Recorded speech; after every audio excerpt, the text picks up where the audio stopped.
नमस्कार. आज आपण व्यंजना या शब्दशक्तीबद्दल माहिती पाहणार आहोत. शब्दांची ही तिसरी शक्ती आहे. काव्यासाठी ही शब्दशक्ती अधिक उपयुक्त असते.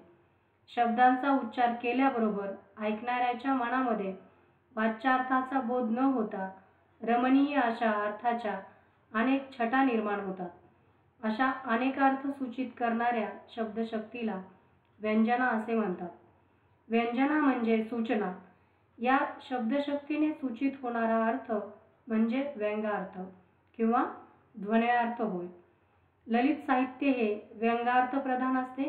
उदाहरणार्थ, सायंकाळचे 6 वाजले असे म्हटल्यावर सूर्य अस्ताला जाण्याची वेळ जवळ आल्याचे कळते.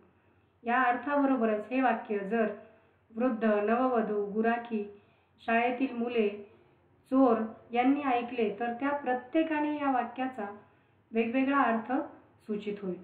वृद्धाला चहाची वेळ झाल्याचं समजेल, तर नववधू पती घरी येण्याची वेळ झाली त्यासाठी ती पतीच्या स्वागताची तयारी करेल. गुराख्याला गुरे घरी घेऊन जाण्याची वेळ झाल्याचे समजेल. शाळेतील मुलांना शाळा सुटल्याची वेळ झाल्याचे कळेल, तर चोराला चोरी कर्म करण्याची वेळ जवळ आली आहे त्यासाठी तयारी करण्याची सूचना मिळेल. अशा प्रकारे 6 वाजले म्हटल्यावर हे वाक्य ऐकणाऱ्या व्यक्तींना मुख्यार्थाबरोबरच असे भिन्न भिन्न अर्थ सूचित होतील. येथे लक्षणेप्रमाणे मुख्यार्थाचा बोध होत नाही. व्यंग्यार्थ नाही समजला तरी मुख्यार्थ तरी कळतोच. व्यंग्यार्थ कळण्यासाठी रसिक हे जाणकार असावे लागतात, कारण कवीचे म्हणणे रसिकाला त्याच्या कल्पनेने जाणावे लागते.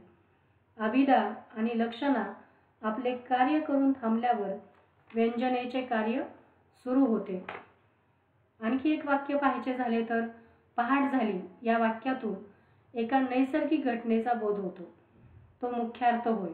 पण शेतकरी, विद्यार्थी, पुजारी, गृहिणी यांच्या दिनचर्येचे अनेक अर्थ लक्षात येतील.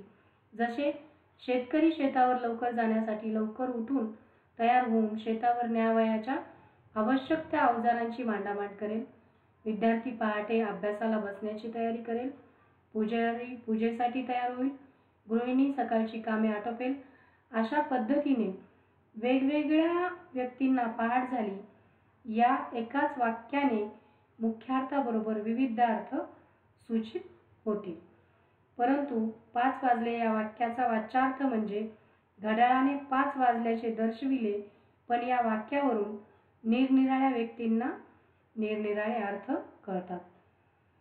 शाळेच्या मुलांना वाटले शाळा सुटण्याची वेळ झाली. शाळेच्या शिपायाला वाटते शाळा बंद करण्याची वेळ आली. आईला वाटेल मुलं घरी येण्याची वेळ झाली.